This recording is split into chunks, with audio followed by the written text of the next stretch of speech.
Well, it was a terrific week for us here at Kaya Sport TV. We had football royalty in our studios, and as usual, you get to share in the experience.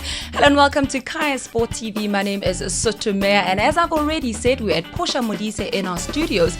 She is, of course, a veteran Banyana Banyana player, or should I say the word former. And our man Sandile van Heerden was out there with the All Blacks at the stadium, and even more important and even more exciting is the fact that the first ever NBA All-Star match is to be played right here in South Africa. Well, what goes together better than peanut butter and jam? It certainly has to be Portia Modise and Banyana Banyana. She was right here in our studios talking about those prolific 100 goals as well as her career and where to next for her.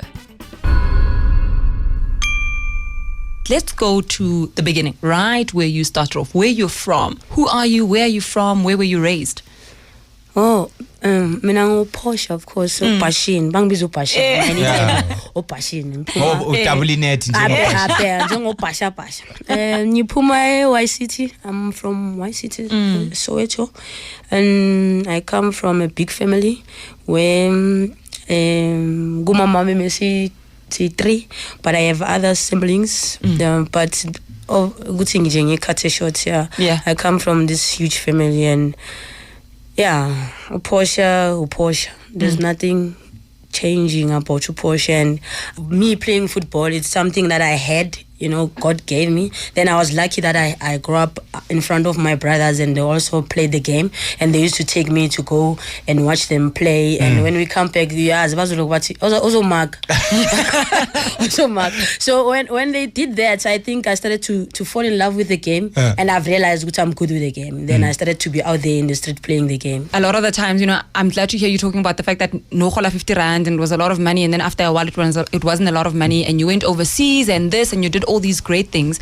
I remember a while ago I was talking to a couple of netball girls and they had also done amazing things, gone overseas, played internationally, did all these great things. And I remember one of the things she said was, for all the great things that she has done materially, she can't show anything for it. She can't say, I played here, like your Bafanas, your Springboks, I drive this car, I live in this house, I do this.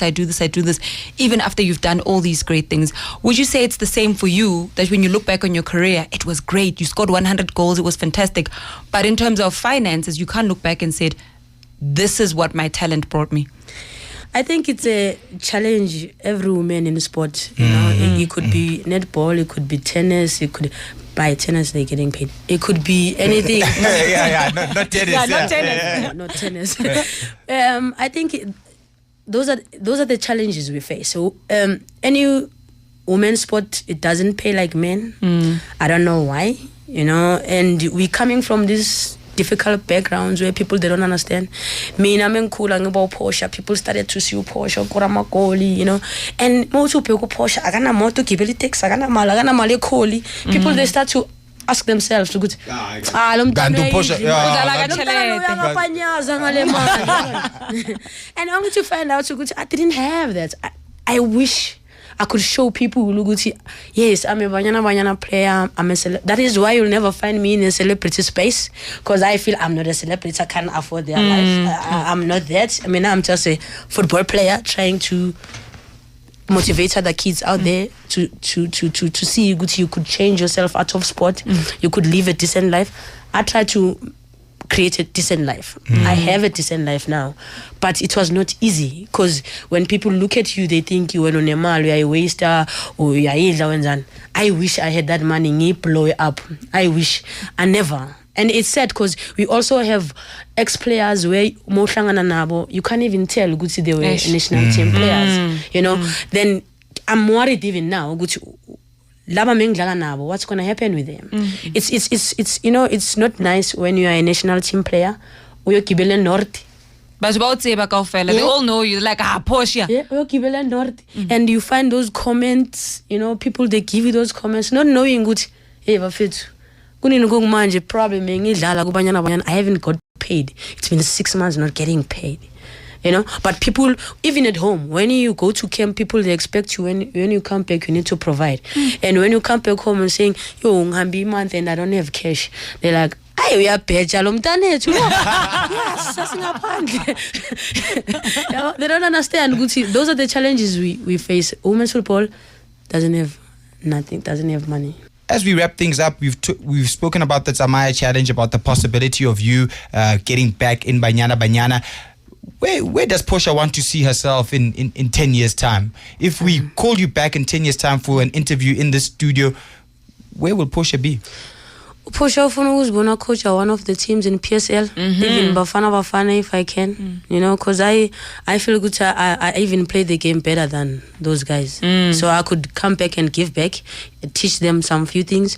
But I would love to have my academy. Ekasi Soweto, because I feel good. A lot of kids lang puma corner, they wasting their lives by and isn't wrong, but they smoke drugs. Corner this thing about in touch by drugs. I feel good because we don't have the opportunities good now where they could explore what they have. Probably they could be good in any sports. So I'm trying to, because I had a half of that million. You remember? Then I never give it away. I thought let me keep it and try to get other sponsors to add the money so I could build my academic AC, so I could give back so that in 10 years, I think we'll be talking about that when I come back. Do you think that day is coming, Portia? I'm trying to squeeze out one last question, but do you think that day is coming when we're going to see a female coach in the PSL or even Banyana Banyana? Do you think we'll finally get that day? If people, they change their mind about women, I think yes, we'll see that day. Well, I for one certainly hope to see Portia Modise as the first ever female PSL coach. We are holding thumbs for that. And as I said earlier on, there is a lot of excitement buzzing in South Africa with the first ever NBA All-Star match set to be played right here in South Africa. The players have already landed and it's almost time. The first NBA game on African soil is here. Team World goes up against Team Africa in an exhibition game to be held at the Ellis Park Arena on Saturday, the 1st of August. Luol Deng believes that we are only beginning to scratch the surface of African basketball talent. Deng and other NBA stars, including the likes of Chris Paul, are not only here to play basketball, but they have been coaching some of Africa's very best basketball talent as part of the 13th annual Basketball Without Borders camp. Deng's story, like that of many African NBA stars, is one of overcoming the odds, because he only started playing the game as a teenager after fleeing South Sudan as a refugee. And based on his own story of accidentally discovering his talent for basketball, Deng is convinced that there is loads of undiscovered talent in Africa. Yeah, I think BWB has gotten better every year. I think that, like I said, this is happening because of BWB. I think it's been 13 years of BWB. All the kids that came through the program, they're just as much a part of this as we are. If it wasn't for them and their commitment and the fact that they want to be where we are and working so hard, they got people into believing that this should be taking place. For CP3, his first trip to South Africa has been an almost spiritual experience to the land of Madiba. It's been so much more than I expected. I think the coolest part of the whole trip so far was having the opportunity to go to Soweto yesterday. Had an opportunity to visit Nelson Mandela's house. When you come on a trip like this, a lot of times everyone talks about the game. But in actuality, the game has been secondary on this trip. It's been more about getting out, seeing a little bit of South Africa and getting a chance to, speak to the people. What then of the game? Will it be all fun for the guys, or are they playing to win? Both Deng and Paul say their competitive spirit is bound to come out. I think it starts with fun, and I think as the game goes on, you become, your competitive nature comes out, and I think the fourth quarter will be exciting for the fans and for us. I think a lot of guys who are just, we're not in season shape, so a lot of guys will just be careful and kind of go as the game goes. Games like this are always exciting, especially being the first time ever here in Africa, and I'm sure the fans are going to want Team Africa to win, but not tomorrow. I can't wait for the game. Woza Ellis Park, woza NBA. Musibudi Whitehead, KFM Sport. Well, this promises to be an exciting match, and I definitely know that one of our KFM reporters will definitely be out there. And the All Blacks did it once again. They beat the Springboks right here at home. It was very sad for most of us, but Sandile van Heerden had a lot of fun chatting to the fans at the stadium. The Springboks and the All Blacks meet every year, and every year their meeting gets a little bit more special. Tens of thousands flock to the Ellis Park, or Emirates Airline Park if you will, to witness the biggest clash in rugby. The Boks obviously going to win. I mean, we're just repeating history, just repeating itself from last year's, and then this year again we're meeting. So yeah, obviously it's going to happen. Yeah, Boks, but unfortunately I don't think they'll win tonight. Unfortunately, but I want them to win. No matter what, Boks will win, dude. This was also Richie McCaw's final visit to South Africa, as he will be retiring after the World Cup. For him, it was a fairy tale end to his career behind the enemy lines, scoring the winning late try in the match. Actually had a debate over whether it would be number 9 or myself, so I had Paul Rank and so I'll take that spot actually, so I'm pretty happy that it worked, to be honest. While the Boks were visibly disappointed from the late defeat, there were positives to draw from the encounter. For me, there's a lot of positive. 3 weeks, there's another 4 or 5 weeks to go before the World Cup, and I'm very positive. And maybe it's good people will write us, off, but only thing that matters at the end is the World Cup, and I think we're on course, but there's still a lot of hard work, and hopefully our injury guys will recover and be 100% fit for the World Cup.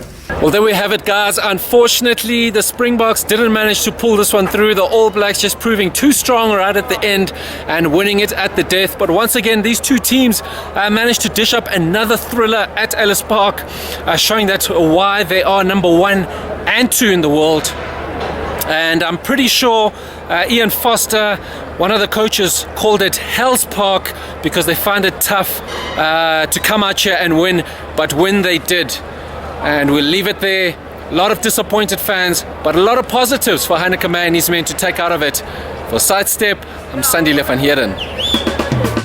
Well, that is all we have for you on this week's episode of Kaya Sport TV. But before we go, we have to wish the Springboks loads and loads of luck as they prepare for the World Cup. And remember, if you want to be part of that journey, all you have to do is go to www.homegroundadvantage.co.za, upload a picture of yourself, and you stand a chance of being on the back of the Bok jersey when they go to the World Cup. And it is, of course, what we call home ground advantage. And even more important, we have to wish loads and loads of luck to the Spa Proteas, that is the netball team. They, of course, are taking part in the Netball World Championships, or otherwise known as the Netball World Cup, that is out in Sydney. And of course, Kaya Sport TV will be traveling with them all the way to Australia. Until next time, it's goodbye.